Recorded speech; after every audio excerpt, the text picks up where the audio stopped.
នាងចុះពីយន្តហោះភ្លាមក៏ប្រញាប់ប្រគល់កាដូមួយឲ្យប្តីរបស់នាងប្តីនាងបើកមើលដោយឆ្ងល់ស្រាប់តែឃើញជានាឡិកាមាសពេញពេជ្រគាត់ក៏រីករាយយ៉ាងខ្លាំងភ្លាមរីឯគាត់វិញគ្រាន់តែបានត្រៀមផ្កាមួយបាច់ឲ្យប្រពន្ធប៉ុណ្ណោះឃើញដូច្នោះហើយនាងមានអារម្មណ៍ខកចិត្តបន្តិចតែដោយសារដឹងថាប្តីរបស់នាងតែងតែរវល់នឹងកិច្ចការក្រុមហ៊ុនមិនបានគិតច្រើនពេកឡើយ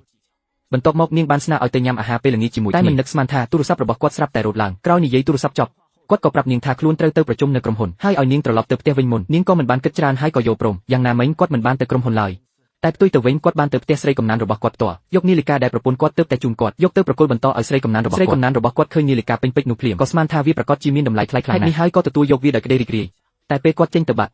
ម្ដាយរបស់នាងក៏និយាយថានាឡិកានេះជាបងខ្លាយព្រោះមិនអាចរកព័ត៌មានអ្វីទាំងអស់ឃើញនៅក្នុងអ៊ីនធឺណិតបានក្រោយពីហើយនាងស្រីមានគំនិតអាក្រក់ក៏ខឹងភ្លាមបន្ទាប់មកនាងក៏បោះវាចោលតាមបង្អួចភ្លាមការបោះនេះបានបោកទៅត្រូវរថយន្តដែលកំពុងបើកបរឆ្លងកាត់ជាអកុសលរថយន្តនោះគឺជាប្រពន្ធរបស់បុរស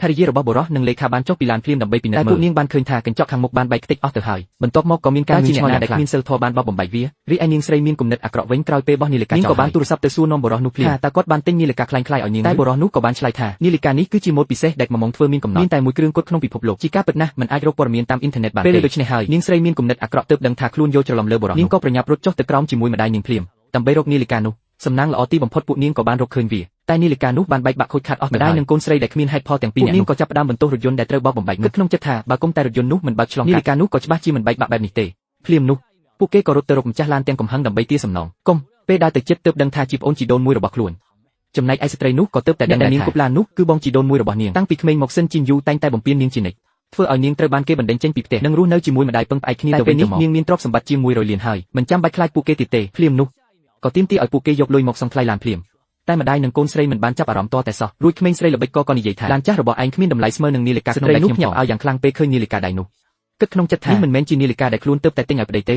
មិនក៏នៅដៃនាងល្បិចក៏នេះទៅវិញនាឡិកាដៃនេះឯងបានមកពីណាឯងខ្វល់អីខ្ញុំបានមកពីណាឯងគ្រាន់តែត្រូវដឹងថារបស់ខ្ញុំនេះគឺ Patek Philippe ហេ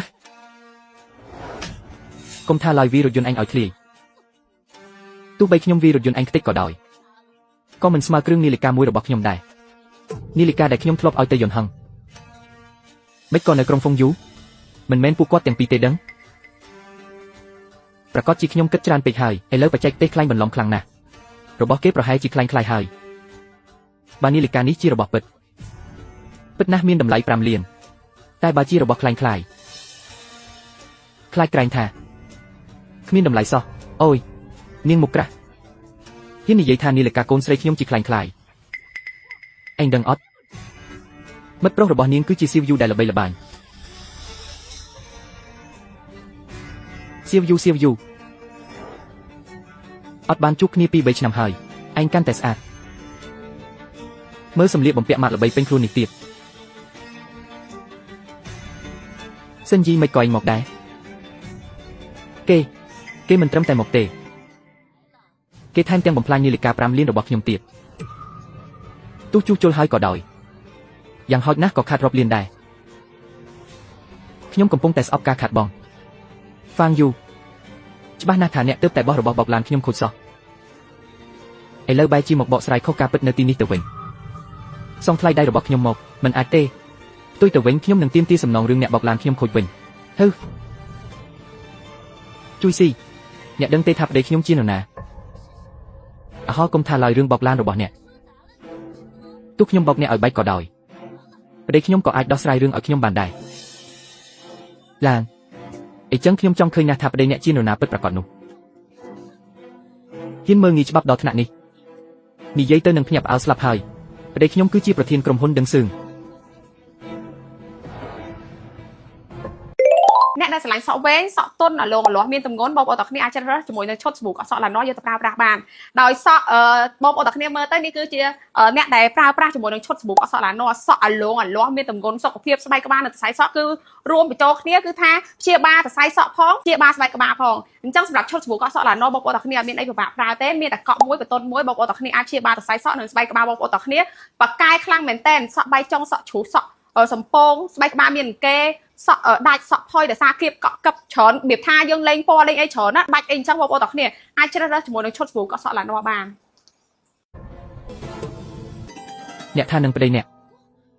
គឺជាប្រធានក្រុមហ៊ុនដឹងសឿងឈ្មោះសៀវយូហឹងមែនទេមែនហើយមានការអីខ្លាចហើយមែនទេ ក្រុមហ៊ុនដឹងសឹងនោះគឺជាក្រុមហ៊ុនធំជាងគេបំផុតនៅក្នុងតំបន់របស់យើងមិនអាចទេខ្ញុំមិនជឿថាយូហឹងក្បត់ខ្ញុំទេ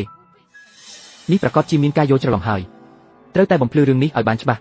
សិនយូហោខ្ញុំប្រាប់ឯងបើឯងឆ្លាតគួរតែប្រញាប់សង់លុយមកបើមិនអីចឹងទេប្តីខ្ញុំដឹងហើយលទ្ធផលឯងនឹងបើឯងថាប្តីឯងជាស៊ីយូហាងអីចឹងឯងហ៊ានអត់ទូរស័ព្ទទៅប្តីឯងឲ្យខ្ញុំទូរស័ព្ទទៅពាក្យសម្ដីអត់មានភស្តុតាងទេខ្ញុំយកអីទៅជឿថាឯងនិយាយពិតមិនមែនថានេះសុទ្ធតែឯងប្រឌិតមកអួតទេសូម្បីតែនាឡិកាដៃរបស់ឯងនេះគឺคล้ายទេមែនហើយសៀវយូឯងប្រញាប់ទូរស័ព្ទទៅបង្ហាញពួកគេទៅហេមានអីមិនហ៊ានខ្ញុំទូរស័ព្ទទៅឥឡូវនេះ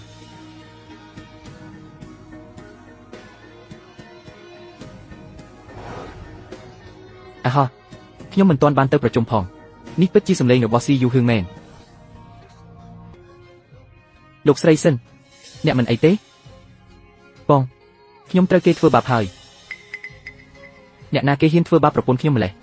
សំណាងល្អអាហោះគឺបងប្អូនជីដូនមួយរបស់ខ្ញុំទេអីនាងចំណែនខ្ញុំតាំងពីក្មេងមកម្លេះថែមទាំងចូលចិត្តដណ្ដើមរបស់របរពីខ្ញុំទៀតអីចឹងគាត់ទើបតែធ្វើឲ្យនាឡិកាដែលបងឲ្យអូនកាលពីម្សិលមិញបែកហើយ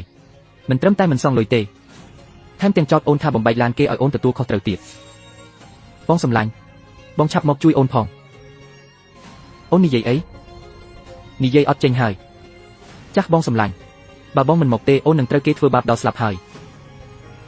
និយាយអត់ចេញហើយមិនក៏មិននិយាយពន្យល់បងឲ្យបានច្បាស់មក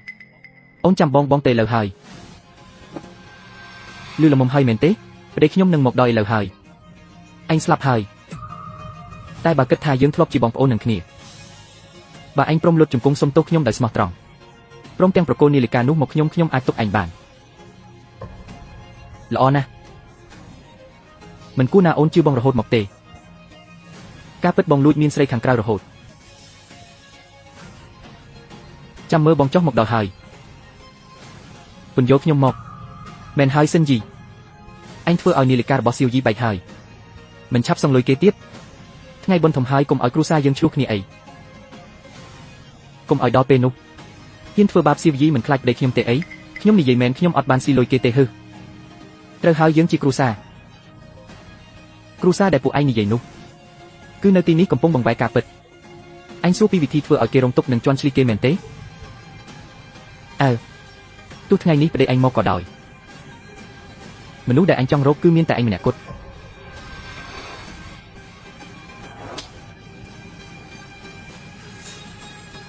ហ៊ានវាអញ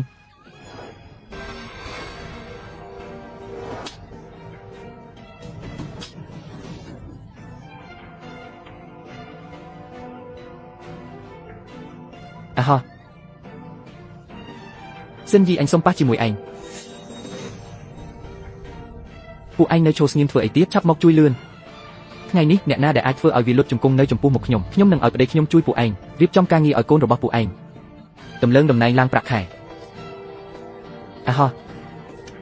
លេងខ្ញុំលេងឯងមិនមែនឯងអួតក្អេងក្អាំងទេអីទីបំផុតក៏ធ្លាក់ក្នុងកណ្ដាប់ដៃខ្ញុំដែរខ្ញុំលែងសិនចោបល្ល័ង្កទេវតាអាអ្នកក្រកសត់នេះបល្ល័ង្កទេវតាស្អីខ្ញុំស្គាល់បល្ល័ង្កទេវតាថ្ងៃនេះយើងញ៉ាំបាយជុំគ្នានេះមិនមែនជាទូសម្ដែងដែលឯងរកមកទេកំពុងតែសម្ដែងនៅទីនេះមែនទេដើម្បីយកឱកាសនេះធ្វើពុតនៅចំពោះមុខអ្នករាល់គ្នាធ្វើឲ្យពួកយើងទាំងអស់គ្នាគិតថាហឹមគួរឲ្យស្ដាយណាស់មនុស្សថ្នាក់ទាបគឺនៅតែជាមនុស្សថ្នាក់ទាបទោះបីជាយ៉ាងណាក៏ដោយក៏មិនអាចបិទបាំងក្លិនក្រៃក្រចេញពីខ្លួនឯងបានដែរហ្វុងជីឯងនឹងសោកស្ដាយនៅរាល់ទង្វើដែលឯងបានធ្វើនៅថ្ងៃនេះហាស្ដាយកុំថាខ្ញុំបានវាឯងថ្ងៃនេះទោះបីខ្ញុំវាឯងស្លាប់ក៏ដោយសារមានប្តីខ្ញុំនៅខ្ញុំក៏គ្មានរឿងអីបន្តិចដែរ